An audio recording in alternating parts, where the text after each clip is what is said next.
My father pointed at me in front of his entire office and laughed. He said, "That one? She's our little tax write-off." Everyone at the table laughed with him. I was 22 years old, sitting at my parents' anniversary dinner, wearing the dress my mother had picked out for me, and my father had just introduced me to his colleagues as a financial mistake. My mother didn't say a word. She reached over and squeezed my brother Daniel's hand instead. I drove home that night and started packing.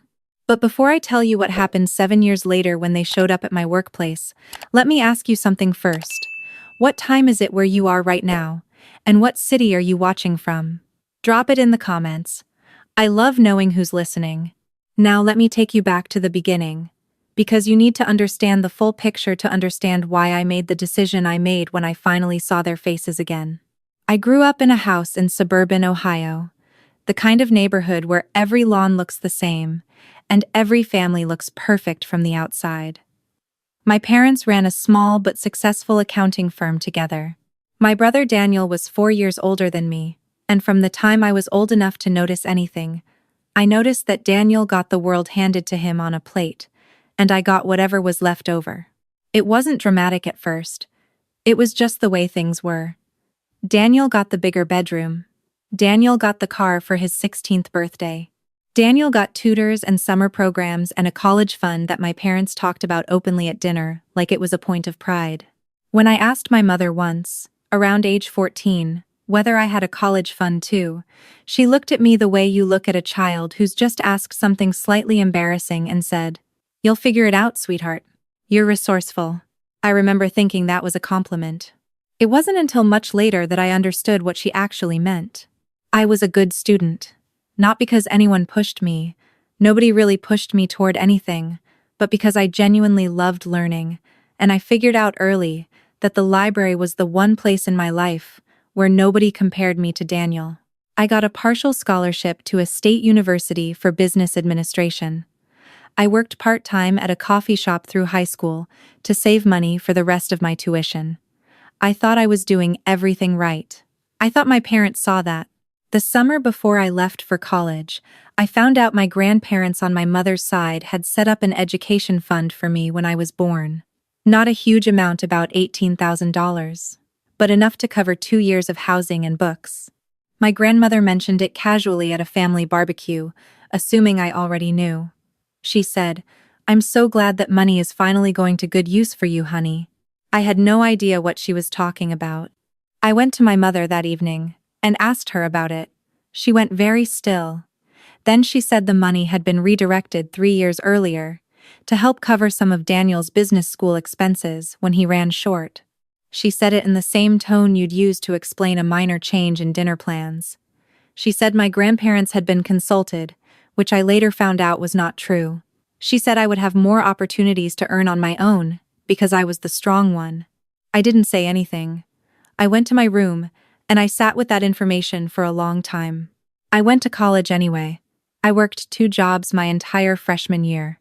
I took out loans that I knew would follow me for years, and I told myself it was okay. I told myself families do complicated things sometimes. I told myself maybe I was being too sensitive. I came home for Thanksgiving that year, and my mother spent most of the dinner talking about Daniel's internship at a firm in Chicago. My father beamed the whole time. At one point I mentioned that I'd been selected for a competitive business competition at my school, one of only 12 students in my program. My father nodded and said, "That's nice." Then he turned back to Daniel and asked about his bonus structure. I told myself that was okay too. The dinner I told you about at the beginning, my parents' anniversary, my father's joke in front of his colleagues that happened the summer after my graduation. I had just finished my degree. I had a job offer from a mid-sized logistics company in Columbus. I was proud of myself in the quiet way you learn to be proud of yourself when nobody else is doing it for you. I came to that dinner wanting, I think, to finally be seen. To have my father look at me the way he looked at Daniel and just once feel like I was enough. Instead, he called me a tax write-off. And everyone laughed. I went home that night and I packed 2 bags. I took my documents, birth certificate, social security card, the folder of financial papers I'd kept organized since I was 19, because I'd learned not to trust that anyone else was managing things on my behalf. I took my laptop. I took the small jade plant my grandmother had given me. I left my key on the kitchen counter with no note. My mother called twice the next morning. I let it go to voicemail. She said I was being dramatic. She said my father was just joking. She said, "You've always been so sensitive, sweetheart. It's something you really should work on." I didn't call back. I moved into a studio apartment in Columbus, 11 minutes from my new job. It was so small that my bed and my desk occupied the same wall. I ate a lot of rice and a lot of canned soup that first year. I kept the jade plant on the windowsill, and I talked to it sometimes because I lived alone, and it helped to have something living in the room with me. I was 22 years old, and I was starting over with exactly what I had earned myself. My job at the logistics company was entry-level, but I was good at it. I found patterns in data that other people missed. I suggested a routing adjustment in my 4th month that saved the company about $60,000 annually. My manager noticed. I got a raise at 8 months, which I'd been told almost never happened. I kept my head down, and I worked, and I learned, and I grew. I didn't talk to my parents. A few texts came through in those first months, my mother mostly, occasionally my father, once or twice something that looked like it had been typed by Daniel but signed off vaguely, like he wasn't sure whose side to be on. I responded to none of them. Not out of anger, exactly. More out of a kind of clarity I'd found in the silence. Every time I thought about responding, I asked myself what I was hoping would happen, and every time I came up blank. I didn't need an apology that would be half-hearted. I didn't need another dinner where I was the punchline. I needed to build something. So I built something. Over the next 4 years, I moved up steadily at the logistics company. By year 3, I was managing a team of 7. By year 4, I had been headhunted by a supply chain consulting firm in Cincinnati, and I took the job because it came with a title bump and a salary that made the version of me eating canned soup feel like a different person's Conneray. Life.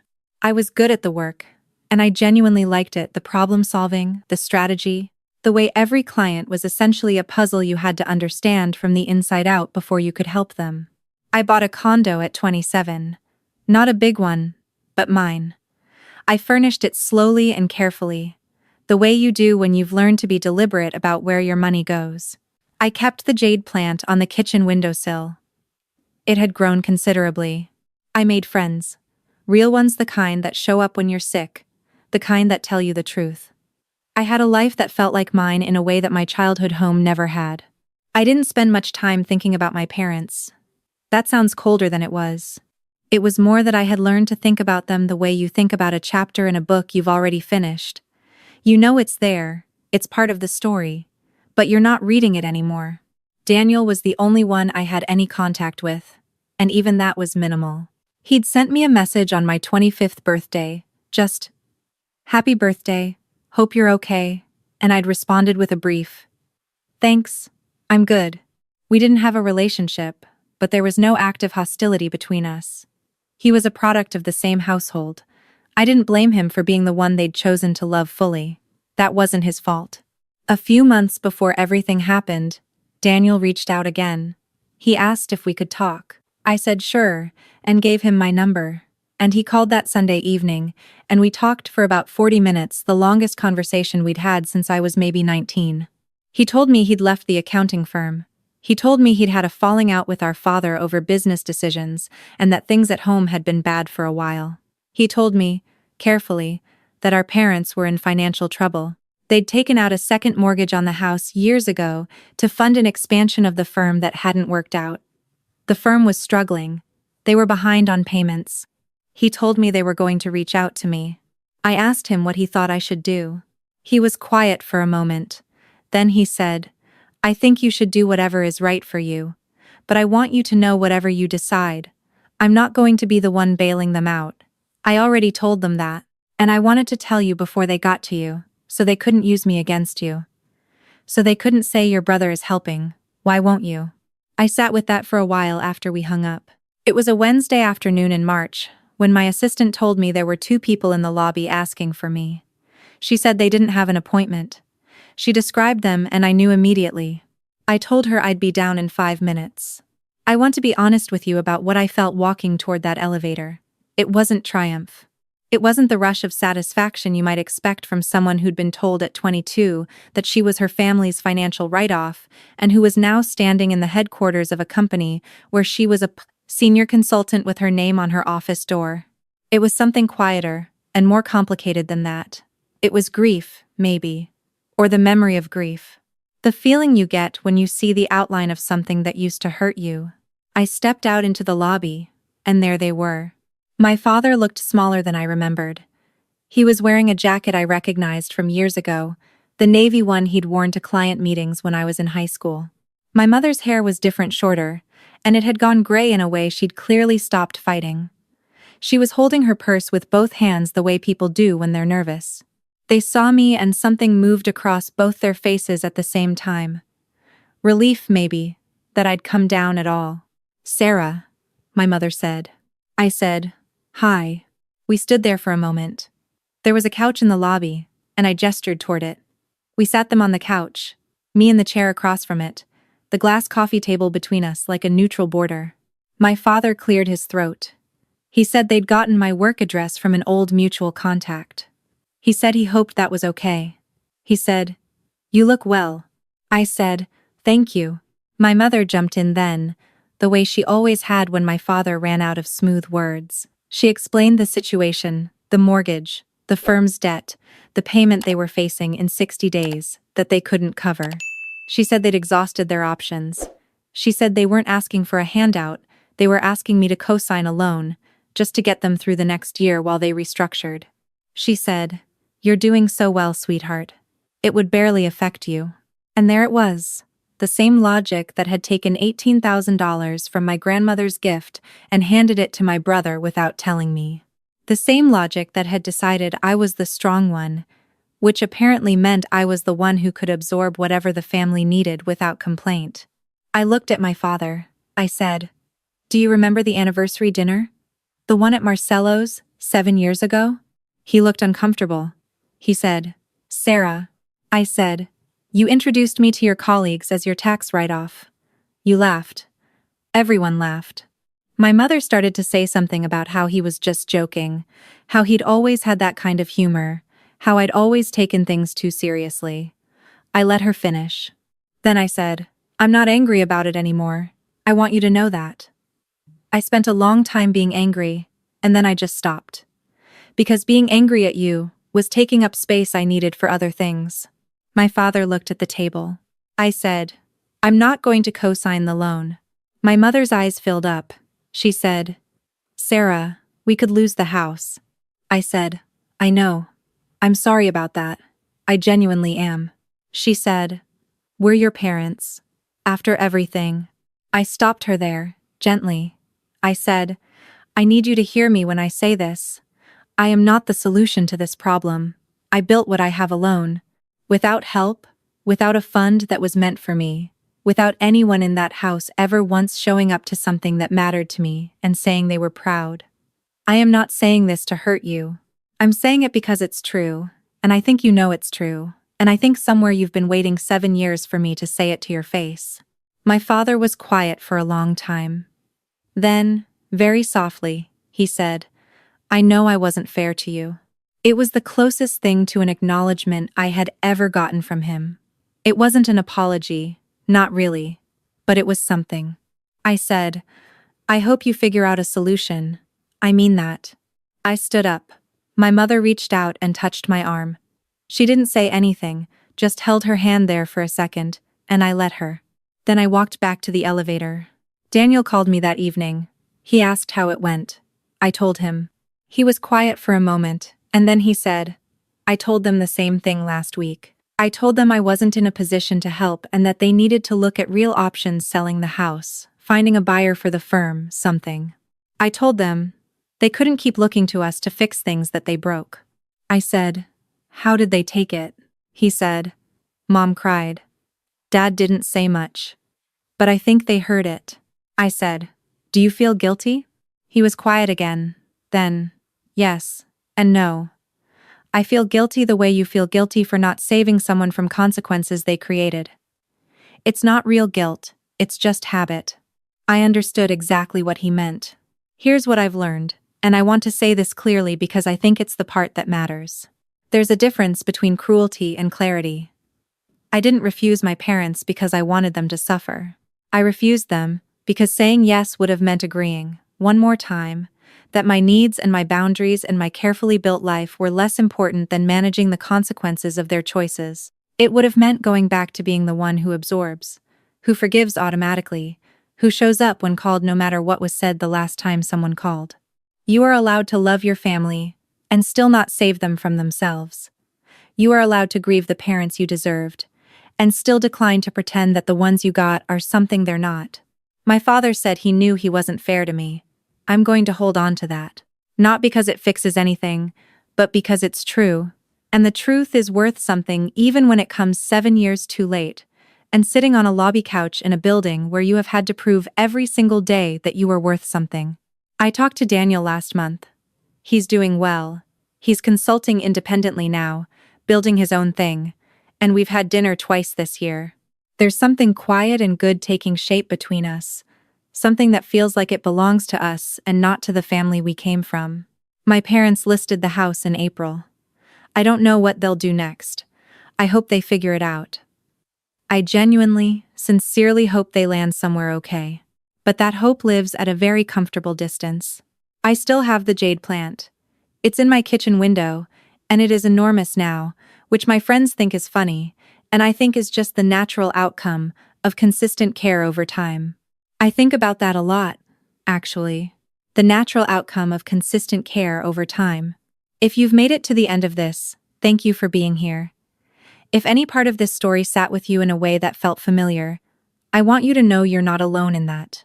Drop a comment and tell me what part hit hardest. And if you think there's someone in your life who needs to hear this today, share it with them. Take care of yourself. I'll see you in the next one. There's something nobody tells you about building a life from scratch. It doesn't just make you financially independent. It makes you emotionally honest in a way that's almost uncomfortable at first. Because when you have no one to fall back on, you stop lying to yourself about what things cost and what they're worth. And eventually, you apply that same honesty to people. When my father sat across from me in that lobby and said, quietly, that he knew he hadn't been fair to me, I didn't feel victorious. I felt the weight of how long it had taken for that sentence to exist. 7 years of building, of 2 jobs and student loans and rice and canned soup and a jade plant on a windowsill, of promotions earned without anyone in my family knowing about them, of birthdays that passed without a call. All of that compressed into one sentence from a man in an old Navy jacket who finally ran out of road. That's what consequences actually look like. Not a dramatic confrontation, not a speech. Just a quiet Tuesday afternoon where the math finally catches up. I've thought a lot about what made the difference between where I ended up and where I could have ended up. It wasn't luck. It wasn't talent. Exactly, plenty of people are talented and still stay stuck. What it was, I think, was the decision to treat myself as worth investing in, even when no one around me was making that same investment. To show up for my own life.